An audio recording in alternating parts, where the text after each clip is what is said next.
Good morning बच्चों। ये आपकी गृह विज्ञान की क्लास है। आपको आज मैं पाठ 17 हड्डियों की टूट और मोच का सेकंड पार्ट पढ़ा रही हूँ। पहले पार्ट में पहले वीडियो में आपको मैंने बताया कि हड्डी की टूट किसे कहते हैं। फिर अस्थि भंग के कारण बताया। अस्थि भंग के क्या कारण हैं?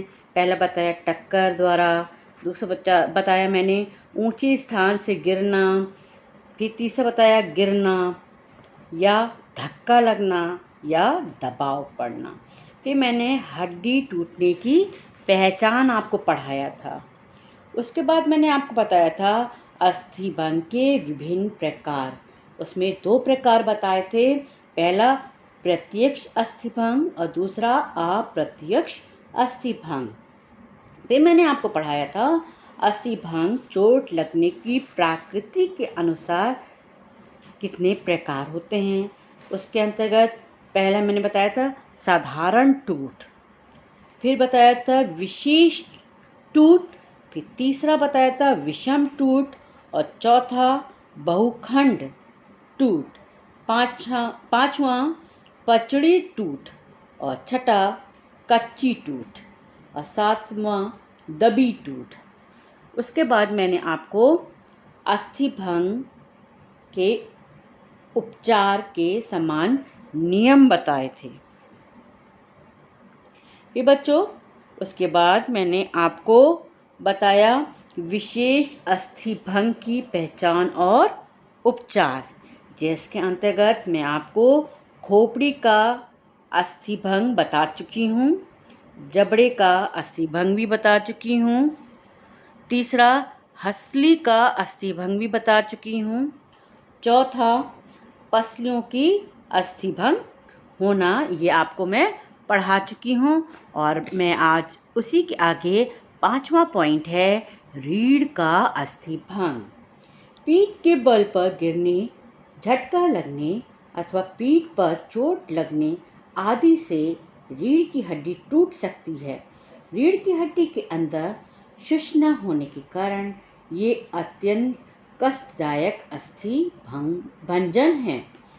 इसकी पहचान ये है बच्चों। पहला, हड्डी के टूटने से शुष्क में चोट लगती है जिससे मूर्छा आ जाती है। दूसरा, शरीर निर्जीव हो जाता है। तीसरा, नीचे के अंगों में निर्मलता आ जाती है। उसका उपचार है बच्चों। पहला, घायल को शांति से लेटाना चाहिए। दूसरा, घायल शरीर को गर्म रखने की चेष्टा करनी चाहिए। तीसरा, गर्म दूध या चाय पीने को देनी चाहिए। चौथा, मूर्छा दूर करने का प्रयास करना चाहिए। पांचवा, चिकित्सक को तुरंत दिखाना चाहिए। छठा है कंधे की अस्थि भंग। कंधे की हड्डी काफ़ी मजबूत और सुरक्षित होती है, अतः कम टूटती है, किंतु टूटी हुई कंधे की हड्डी शीघ्रता से पहचान में आ जाती है। इसके उपचार हैं। पहला, एक चौड़ी पट्टी का मध्यम भाग घायल कंधे के नीचे बगल से निकालकर स्वस्थ कंधे के ऊपर लाते हैं। एक बार घुमाकर इसी कंधे की बगल से गांठ बांध देते हैं। दूसरा, घायल हाथ को सेंट जॉन झोल द्वारा सहारा देता है। तीसरा, चिकित्सक को दिखाना चाहिए। सातवां है बाहु का अस्थि भंग। बाहु से ऊपरी अथवा अग्र बाहु की हड्डियों की टूट के सामान्य प्राथमिक उपचार करने के साथ निम्न विशेष उपचार करने चाहिए। का है आपका ऊपरी बाहु की टूट। पहला, चोट लगे व्यक्ति को सीधा बैठा देना चाहिए। दूसरा, भुजा को सीधा करके कोहनी ऊपर से मोड़कर अग्र बाहु को झोल के द्वारा सहारा देना चाहिए। तीसरा, ऊपर बाहु पर भीतरी तथा बाहरी सतह पे कपचिया बगल से कोहनी के किनारे तक रखकर बांध देनी चाहिए। ख, अग्रबाहु की टूट। 2 खपच्चियों की सहायता से अग्रबाहु को सीधा करके 3-4 स्थानों पर बांध देना चाहिए। दूसरा, हाथ को धीरे धीरे कोहनी पर से मोड़कर हथेली सीने की ओर तथा अंगूठा ऊपर की ओर करके बांध देना चाहिए। तीसरा, चोट लगे भाग तथा अन्य अंग के बीच कपड़े या रुई आदि की गद्दी बनाकर रखने से सुविधा रहती है, इससे कष्ट कम हो जाता है। चौथा, चिकित्सक को दिखाना चाहिए। ग, हथेली या उंगलियों की टूट। एक चौड़ी खपच्ची पर हाथ को हथेली की ओर से चौरस फैलाकर एक तिकोनी पट्टी की सहायता से बांध देना चाहिए। दूसरा, अन्य उपचार अग्रबाहु की भांति करते हैं। 8वां पॉइंट है आपका शरीर के निचले अंगों का अस्थि भंग। शरीर के निचले अंगों के अस्थि भंग में उरु या जांघ की हड्डियों, घुटने की टूटन प्रमुख है। इस प्रकार की टूटन में उपचार इस प्रकार होना चाहिए। उपचार है, पहला, घायल को सीधे लिटाकर घायल टांग को दूसरे की सीध में करके दोनों टांगों को एक साथ बांध दें। दूसरा, यदि टांग की हड्डियां टूटती हैं तो उनका पता चल जाता है, जांघ की हड्डियों का पता नहीं चल पाता है। ऐसी स्थिति में बड़ी खपच्चियों का प्रयोग करना चाहिए। तीसरा, घुटने के बल गिरने पर घुटने की चक्की हड्डी टूट जाती है, इससे सूजन आ जाती है। ऐसी अवस्था में एड़ी के नीचे ईंट रखकर रोगी को इस प्रकार लिटाएं कि रोगी की छाती ऊपर से लंबी खपच्ची का प्रयोग करे तथा ईंट के आकार की पट्टी रखें। उर पर तथा मतली पट्टी चक्की के ऊपर रखकर बांध दें। जोड़ उतरना तथा उपचार। हमारे शरीर में जगह जगह पर मोड़ हैं। जब इन पर अधिक खिंचाव पड़ता है तो हड्डी अपने स्थान से हट जाती है, इसी को जोड़ उतरना कहते हैं। ये बहुत कष्टप्रद स्थिति होती है। जोड़ उतरने पर जोड़ की गति बंद हो जाती है तथा वो स्थान सूज जाता है, जोड़ वाला स्थान कुरूप हो जाता है। ये पहचान अवश्य कर लेनी चाहिए कि जोड़ उतरा है या अस्थि भंग हुई है। इसके लक्षण हैं बच्चों। पहला, जोड़ के उतरते ही उस स्थान पर भयानक पीड़ा होती है। दूसरा, जिस हड्डी का जोड़ उतरता है शरीर का वो अंग काम करना बंद कर देता है। तीसरा, जिस जोड़ की हड्डी अपने स्थान से हट जाती है उस अंग को प्रयास द्वारा भी स्वाभाविक गति नहीं कराई जा सकती। चौथा, उतरे हुए जोड़ से संबंधित अंग विकृत हो जाते हैं। पांचवा, उतरे हुए जोड़ के आसपास काफी सूजन आ जाती है। इसका उपचार है बच्चों, यदि जोड़ उतर जाए तो व्यक्ति को उस दशा में लिटा देना चाहिए जिस दशा में अधिकतम आराम महसूस करे। सही स्थान पर पैड लगाकर सुविधा प्रदान करनी चाहिए। पीड़ा के स्थान पर बर्फ की थैली रखी जा सकती है। ऐसे रोगी को केवल गर्म चाय ही पिलाना चाहिए। रोगी के जोड़ों को सही बैठाने के लिए किसी प्रशिक्षित विशेषज्ञ के पास ले जाना चाहिए। साधारण व्यक्ति को जोड़ बैठाने का प्रयत्न नहीं करना चाहिए। विभिन्न जोड़ उतरना तथा उनके उपचार। प्रायः कंधा, कोहनी, कूल्हा तथा जबड़े का जोड़ उतरता है। इन अंगों का जोड़ उतरने का निम्न प्रकार से उपचार करना चाहिए। पहला, कंधे का जोड़ उतरना। रोगी को सावधानीपूर्वक आराम की अवस्था में सहारा देना चाहिए। जोड़ के स्थान पर पैड लगा देने से आराम मिलेगा। साथ ही हस्तांतरण आदि से झटका आदि लगने की संभावना कम हो जाएगी। घायल व्यक्ति को बिस्तर पर इस प्रकार लिटाना चाहिए कि उसे अधिक से अधिक आराम मिले। अत्यधिक पीड़ा की स्थिति में बर्फ की थैली भी रखे या गर्म से करनी चाहिए। पीने के लिए गर्म चाय या दूध देना चाहिए। शरीर को कंबल आदि से ढककर रखना चाहिए। किसी हड्डी विशेषज्ञ से परामर्श लेनी चाहिए। कोहनी का जोड़ उतरना। समान उपचार के अलावा घायल हाथ को झोली में लटकाकर रोगी को किसी विशेषज्ञ के पास ले जाना चाहिए। जबड़े का जोड़ उतरना। कई बार अधिक जोर से मुंह खोलने, जमाई लेने आदि से के कारण जबड़े का जोड़ उतर सकता है। ऐसी अवस्था में व्यक्ति को आराम की स्थिति में लेटाकर विशेषज्ञ को दिखाना चाहिए। घुटने का जोड़ उतरना। समान उपचारों के अलावा घायल को अधिक से अधिक आराम की अवस्था में रखना चाहिए। पानी में भिगोकर गद्दी रखने से लाभ होगा। ठंडी सेक से कष्ट हो तो गर्म सेक देनी चाहिए। घायल को खड़ा नहीं होने देना चाहिए तथा हड्डी विशेषज्ञ को दिखाना चाहिए। कूल्हे का जोड़ उतरना। समान उपचारों के अलावा रोगी को सीधा लिटाकर बाहर की ओर एक कपच्ची रखकर पट्टी से बांधकर स्थिर कर देना चाहिए। घायल को हड्डी विशेषज्ञ को दिखाना चाहिए। मोच आना, लक्षण व उपचार। शरीर में अनेक स्थानों पर हड्डियां आपस में जुड़कर संधियां बनाती हैं।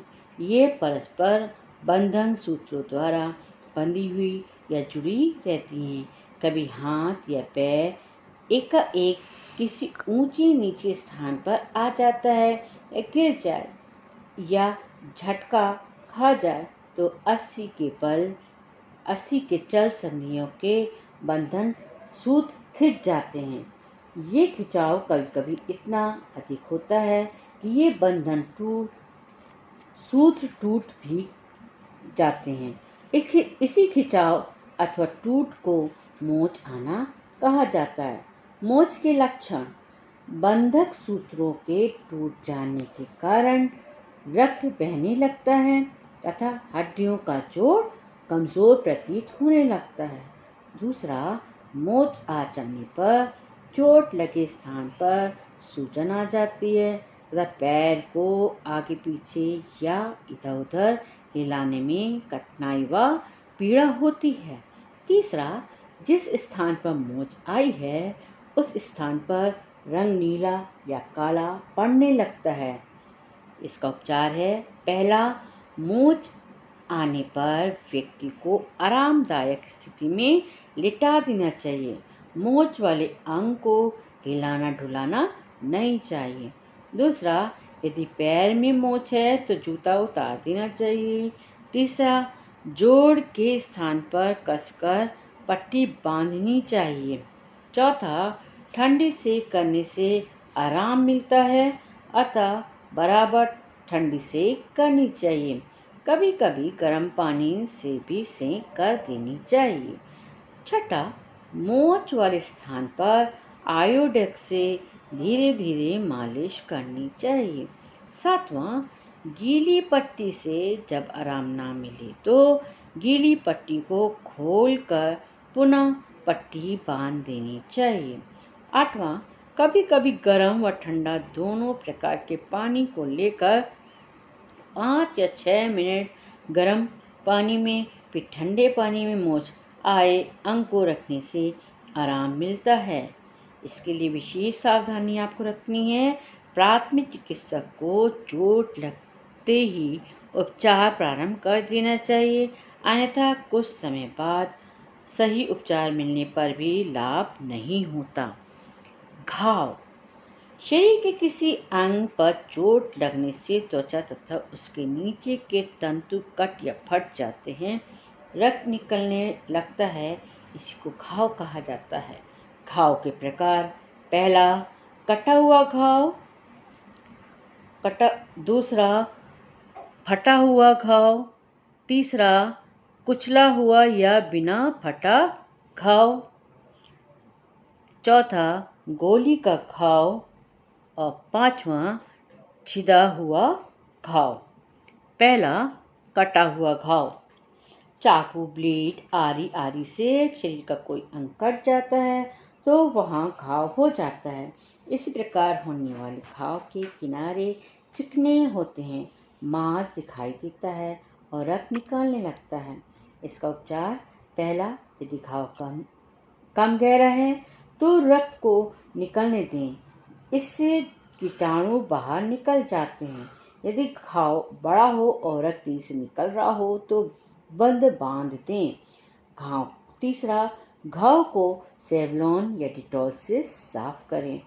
चौथा, घाव साफ करने के पश्चात उस पर टिंचर आयोडीन या पिसी फिटकरी लगाएं।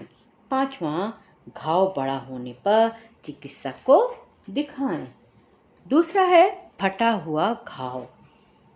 जानवरों के सींगों या दांतों द्वारा मशीन के पुर्जे, ईंट या पत्थर से चोट लगने पर इस प्रकार के घाव हो जाते हैं। इस प्रकार के घावों से रक्तस्राव कम होता है, परंतु गंदगी के कारण विष फैलने का डर रहता है। इसका उपचार है: पहला, रक्तस्राव बंद कर घाव को डिटॉल या स्पिरिट से साफ करना चाहिए। दूसरा, इस पर गीली पट्टी बांध देना चाहिए। तीसरा, रक्तस्राव तेज होने पर बंद बांध दें।